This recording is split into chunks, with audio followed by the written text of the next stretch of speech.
श्री राम समर्थ। अक्टूबर 15। लीन आदमी को भगवान शीघ्र प्राप्त होंगे। नामस्मरण अभिमान का त्याग करके करे। परमेश्वर की अनन्य शरण जाकर नामस्मरण करे।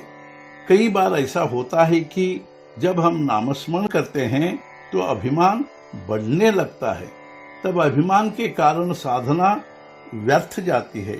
संतों के पास जब हम जाते हैं तो साथ में मन में कोई भी इच्छा न ले जाए और कुछ ले ही जाना है तो केवल भगवान का प्रेम ही ले जाएं। हम गृहस्थी या प्रपंच का प्रेम और अभिमान साथ में ले जाते हैं और फिर जैसे पहले से लिखे हुए मजमून पर ही दूसरा मजमून लिखा जाए तो हम पढ़ नहीं पाते। वैसे ही हमारे मन की अवस्था होती है। किसी वस्तु की हमें इच्छा होती है तब वह हमें किस प्रकार प्राप्त होगी उसका विचार करने लगते हैं। इसलिए पहले हम यह सोचे कि भगवान हमें कैसे प्राप्त होंगे, उसके बाद उसकी प्राप्ति के साधनों का अध्ययन करना चाहिए। यह अध्ययन मन के लिए क्लेशदायक है। क्रोध बाहर आने की अपेक्षा क्रोध को निगल जाना अर्थात उसे प्रकट न होने देना अधिक मुश्किल है। ऐसा करने में आज हमें बहुत परिश्रम होंगे, लेकिन भविष्य में सुख है यह निश्चित। बरतने में, बोलने में और चलने में हमें सावधानी बरतनी चाहिए। जो अवांछनीय है उसे टाले। अनन्यता के लिए पैसे की आवश्यकता नहीं होती, विद्या की भी जरूरत नहीं होती। उसके लिए हमें अपनी केवल अभिमान वृत्ति का त्याग करना चाहिए। भगवान के होने के लिए हम में लगन होनी ही चाहिए। लीन आदमी को भगवान शीघ्र प्राप्त होंगे। लगन में अन्य बातों का विस्मरण शीघ्र हो जाता है और भगवान का स्मरण ही केवल बचता है। जो वृत्ति से लघु हैं भगवान उसको जल्दी वश में हो जाते हैं।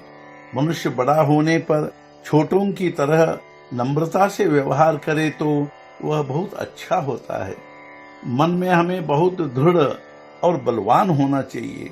हम अपने साथ 24 घंटों तक शुद्ध और खुला व्यवहार करें। भगवान हमें किसी भी क्षण देखेगा तो हमें शर्म नहीं आनी चाहिए, अर्थात हमें शर्म होगी ऐसा व्यवहार अपने हाथ से न हो। हमारा व्यवहार वर्तन ऐसा हो कि भगवान के प्रति हमारी आशा मन में बढ़ती रहे और अंत में उसका परिणाम ध्यान लगाने में हो। रात में जो स्वप्न हम अपेक्षित करते हैं वह दिन भर करते रहे। इसलिए अपनी वृत्ति नामस्मरण में लीन रखे। हम सब में हो लेकिन किसी के भी हम न हो। इसी वृत्ति से जो रहेगा उसे परमार्थ जल्दी सधेगा। देह के उपचारों के लिए जो आकर्षित होता है वह भगवान को भूला होता है, किंतु जिसका अनुसंधान मजबूत होता है वह संसार के भूल भुलैया में नहीं फंसता। उसे संसार की शान की कीमत नहीं होती। पैसे की वासना और कीर्ति का लालच मनुष्य को भगवान से वंचित करता है। उनके चंगुल में नहीं अटकना चाहिए। लोकप्रियता और धनेच्छा ये दोनों गृहस्थी या प्रपंच करते समय हमें आकर्षित करेंगे ही। यह टालना बड़ा दुष्कर कर्म होता है, किंतु जो भगवान का प्रेम चाहता है वह इनके गुणधर्मों को पहचाने और सावधान रहे, जिससे उत्पन्न होने वाले उसे बाधा नहीं पहुंचाएंगे। आज के मुख्य विचार: अभिमान रहित होकर राम की शरण जाए और उसी से राम अपना होगा यह जाने। सद्गुरुनाथ महाराज की जय। जय जय रघुवीर समर्थ।